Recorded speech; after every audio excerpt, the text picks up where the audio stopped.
Now we're on to chapter 17, Small Comforts. Not long after this conversation between Botticelli and Roscaro, a prisoner did arrive. The dungeon door slammed, and the two rats watched a man being led by a king's soldier down the stairs and into the dungeon. "Excellent," said Botticelli. "This one is yours." Roscaro looked at the man closely. "I will make him suffer," he said. But as he stared up at the man, the door was suddenly flung open, and a thick and brilliant shaft of afternoon light cut into the dark of the dungeon. "Ugh!" said Botticelli. He covered his eyes with one paw. Roscaro, however, stared directly into the light. Reader, this is important. The rat called Chiaroscuro did not look away. He let the light from the upstairs world enter him and fill him. He gasped aloud with the wonder of it. I want to stop here. We learned a couple chapters ago that the name of this this rat, Chiaroscuro, is a word that means light and dark together. So it's an interesting name for him and his character. Okay, let's look at the next part. "Give him some small comforts," shouted a voice at the top of the stairs, and a red cloth was thrown into the light. The cloth hung suspended for a moment, bright red and glowing, and then the door was slammed shut again, and the light disappeared, and the cloth fell to the floor. It was Gregory, the jailer, who bent to pick it up. "Go on," said the old man as he held out the cloth to the prisoner. "Take it. You'll need every last bit of warmth down here." And so the prisoner took the cloth and draped it around his shoulders as if it were a cloak. And the soldier of the king said, "Right then, Gregory, he's all yours." And the soldier turned and went back up the steps and opened the door to the outside world, and some small light leaked in before he closed the door behind him. "Did you see that?" Roscaro said to Botticelli. "Hideously ugly," said Botticelli. "Ridiculous. What can they possibly mean by letting all that light in all at once? Don't they know that this is a dungeon?" "It was beautiful," said Roscaro. "No," said Botticelli. "No." He looked at Roscaro intently. "Not beautiful. No." "I must see more light. I must see all of it," said Roscaro. "I must go upstairs." Botticelli sighed. "Who cares about the light? Your obsession with it is tiresome. Listen, we are rats. Rats. We do not like light.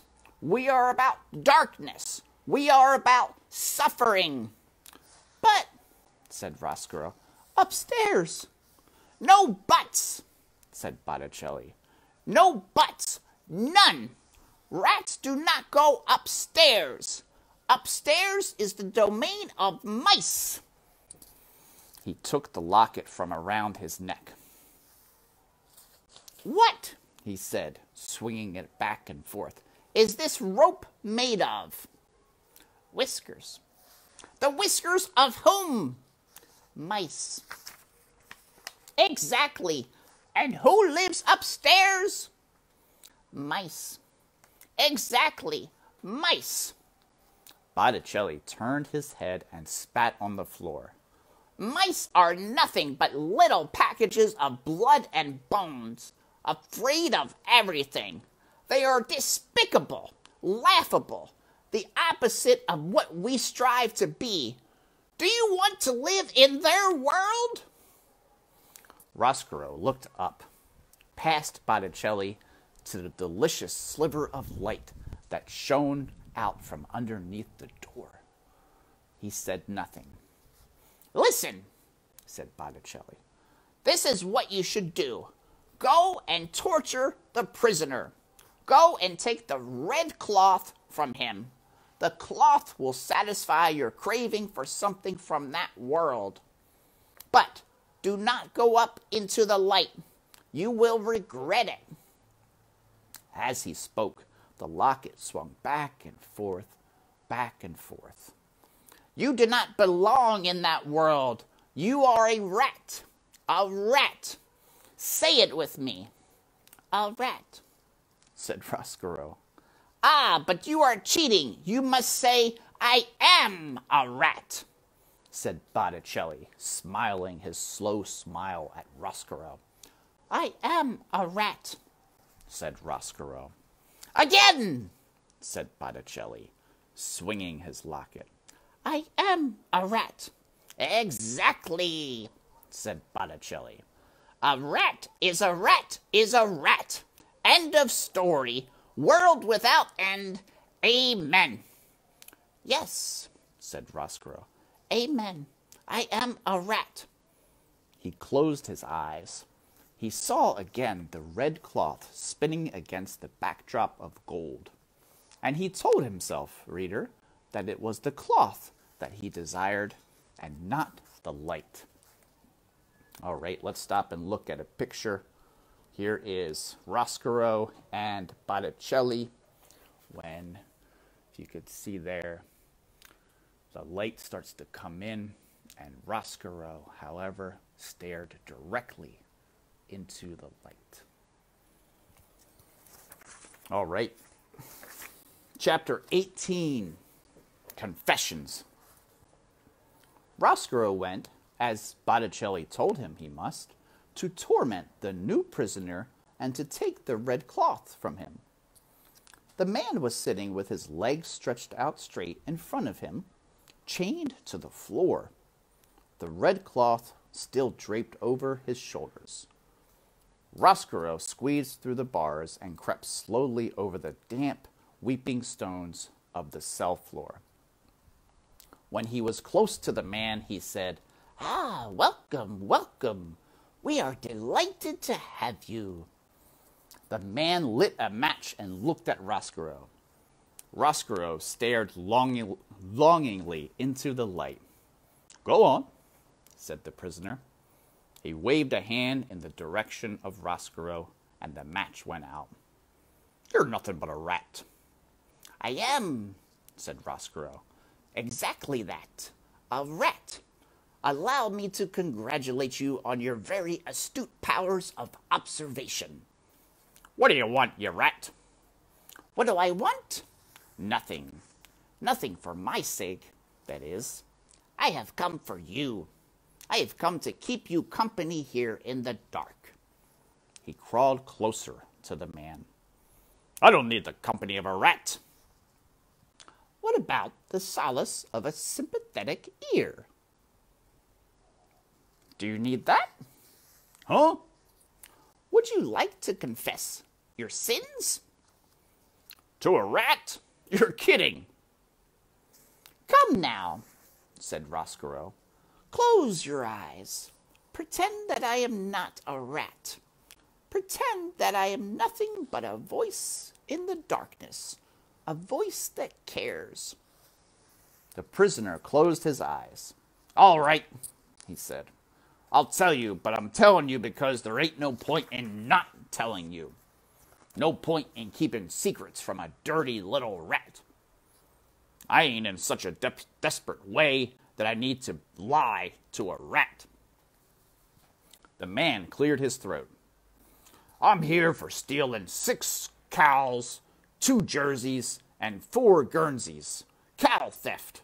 That's my crime.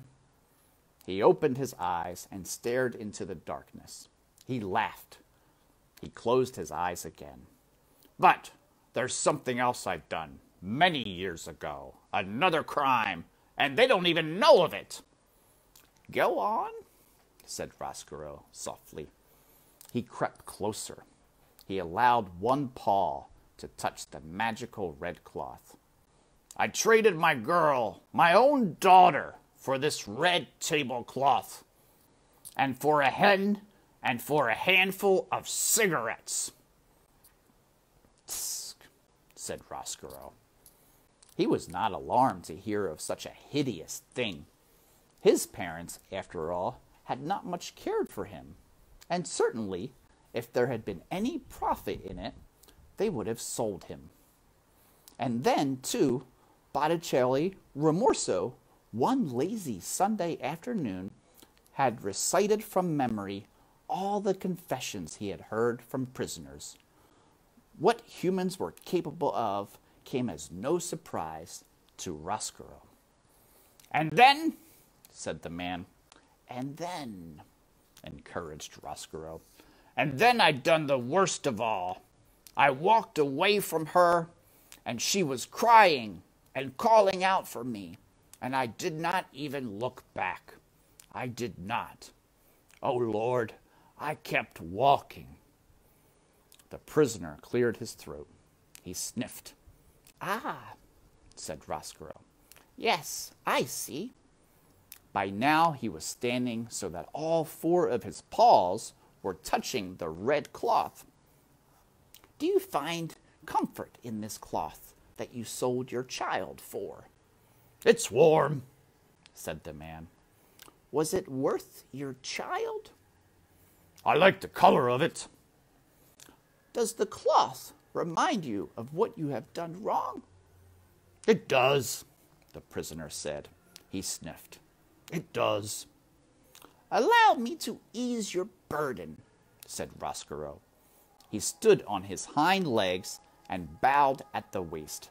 I will take this reminder of your sin from you, he said. The rat took hold of the tablecloth in his strong teeth and pulled it off the shoulders of the man. Hey, see here! I want that back! But Roscoe, reader, was quick. He pulled the tablecloth through the bars of the cell, whoosh, like a magic trick in reverse. Hey! Shouted the prisoner. Bring that back! It's all I've got! Yes, said Roscoe. And that is exactly why I must have it. You dirty rat! Shouted the prisoner. Yes, said Roscoe. that is right. That is most accurate. And he left the man and dragged the tablecloth back to his nest and considered it. What a disappointment it was. Looking at it, Roscoe knew that Botticelli was wrong. What Roscoe wanted, what he needed, was not the cloth, but the light that had shone behind it. He wanted to be filled, flooded, blinded again with light. And for that, reader, the rat knew that he must go upstairs. Getting interesting. Chapter 19, Light, Light Everywhere. Imagine, if you will, having spent the whole of your life in a dungeon. Imagine that late one spring day you step out of the dark and into a world of bright windows and polished floors, winking copper pots, shining suits of armor, and tapestries sewn in gold. Imagine. And while you are imagining these things, imagine this too. Imagine that at the same time as the rat steps from the dungeon and into the castle, a mouse is being born upstairs. A mouse, reader, who is destined to meet the light-bedazzled rat. But that meeting will occur much later.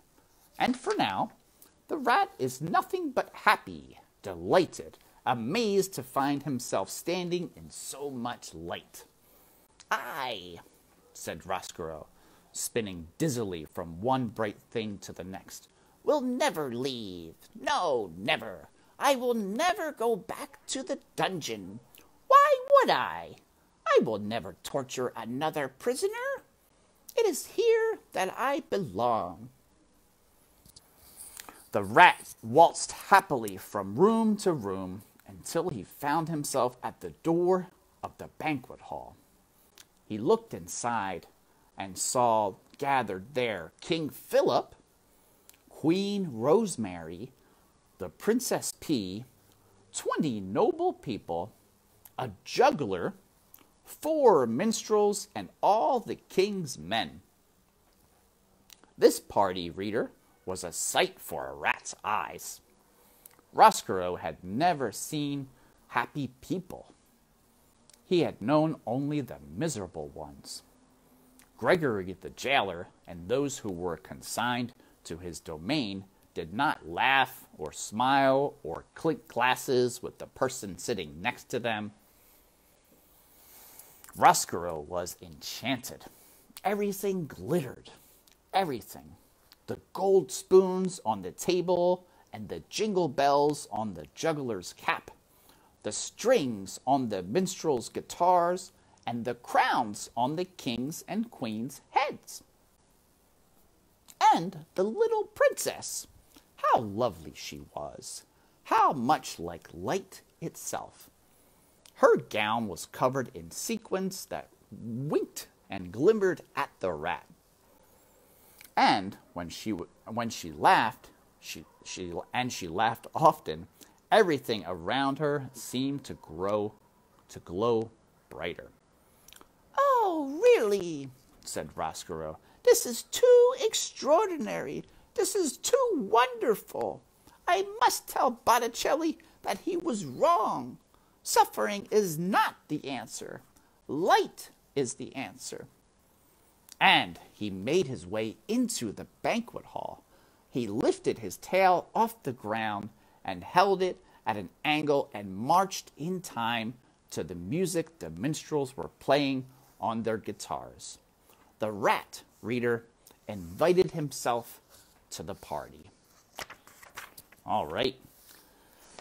I think we'll do 1 or 2 more chapters. This kind of has an interesting finish.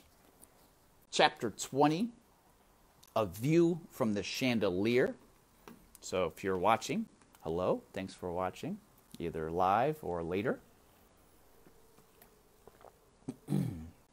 Chapter 20. There was, in the banquet hall, a most beautiful and ornate chandelier. The crystals that hung from it caught the light of the candles on the table and the light from the face of the laughing princess. They danced to the rhythm of the minstrel's music, swaying back and forth, twinkling and beckoning. What better place to view all this glory, all this beauty?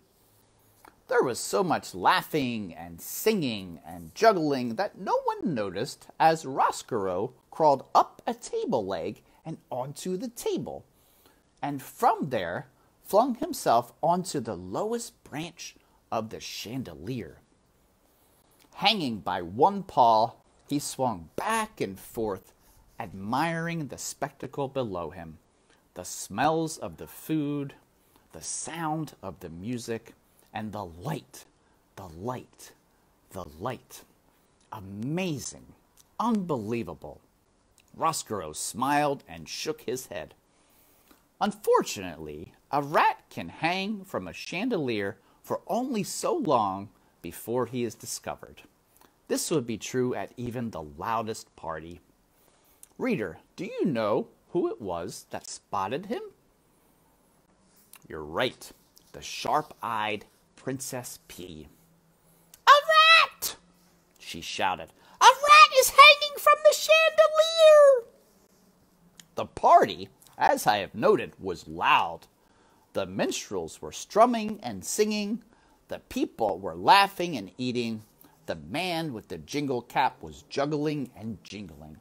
No one, in the midst of all the merriment, heard the P. No one except for Roscoe.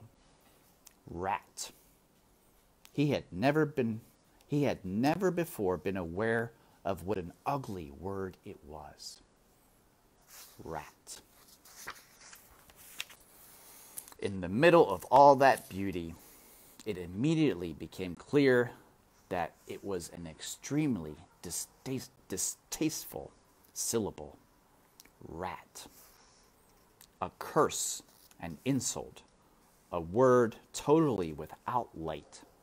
And not until he heard it from the mouth of the princess did Roscoe really realize that he did not like being a rat, that he did not want to be a rat. This revelation hit Roscoe with such force that it made him lose his grip on the chandelier. The rat, reader, fell. And alas, he fell directly into the queen's bowl of soup.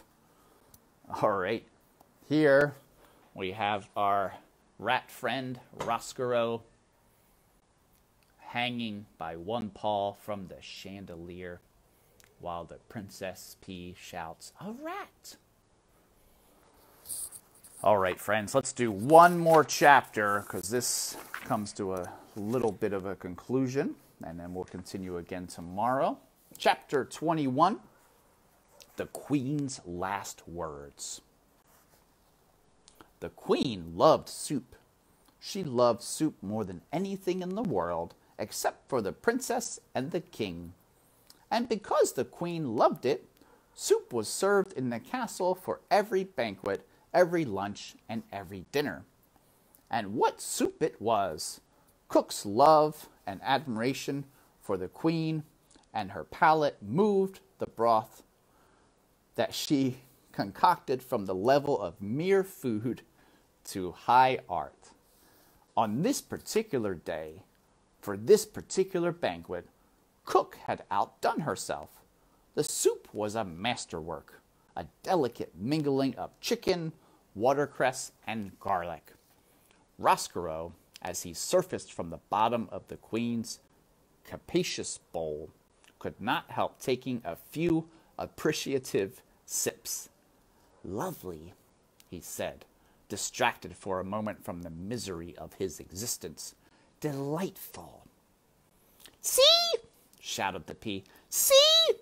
She stood. She pointed her finger right at Roscoe. "It is a rat! I told you it is a rat! He was hanging from the chandelier, and now he is in Mama's soup!" Oh, no. The musicians stopped playing their guitars. The jugglers stopped juggling. The noble people stopped eating. The Queen looked at Roscoe. Roscoe looked at the Queen. Reader, in the spirit of honesty, I must utter a difficult and unsavory truth. Rats are not beautiful creatures. They are not even cute. They are really rather nasty beasts, particularly if one happens to appear in your bowl of soup with pieces of watercress clinging to his whiskers. There was a long moment of silence, and then Roscoe said to the Queen, "I beg your pardon." In response, the Queen flung her spoon in the air and made an incredible noise, a noise that was in no way worthy of a queen, a noise somewhere between the neigh of a horse and the squeal of a pig, a noise that sounded something like this. And then she said, "There is a rat in my soup." The Queen was really a simple soul, and always, her whole life, had done nothing except state the overly obvious. She died as she lived. "There is a rat in my soup," were the last words she uttered. She clutched her chest and fell over backwards. Her royal chair hit the floor with a thump, and the banquet hall exploded. Spoons were dropped, chairs were flung back. "Save her!" thundered the king. "You must save her!" All the king's men ran to try and rescue the Queen. Roscoe climbed out of the bowl of soup. He felt that, under the circumstances, it would be best if he had left. As he crawled across the tablecloth, He remembered the words of the prisoner in the dungeon. His regret that he did not look back at his daughter as he had left her. And so Roscoe turned. He looked back, and he saw that the princess was glaring at him. Her eyes were filled with disgust and anger. "Go back to the dungeon," was what the look she gave him said. "Go back into the darkness where you belong." This look, reader, broke Roscoe's heart. Did you think that rats do not have hearts? Wrong. All living things have a heart, and the heart of any living thing can be broken. If the rat had not looked over his shoulder, perhaps his heart would not have broken. And it is possible, then, that I would not have a story to tell. But, reader, he did look. All right. Feeling a little sad for Roscoe, broken-hearted rat. We're going to end there for today. Tomorrow we'll pick up with chapter 22. Poor Roscoe. And thanks for watching. I'll see you next time, and have a good night.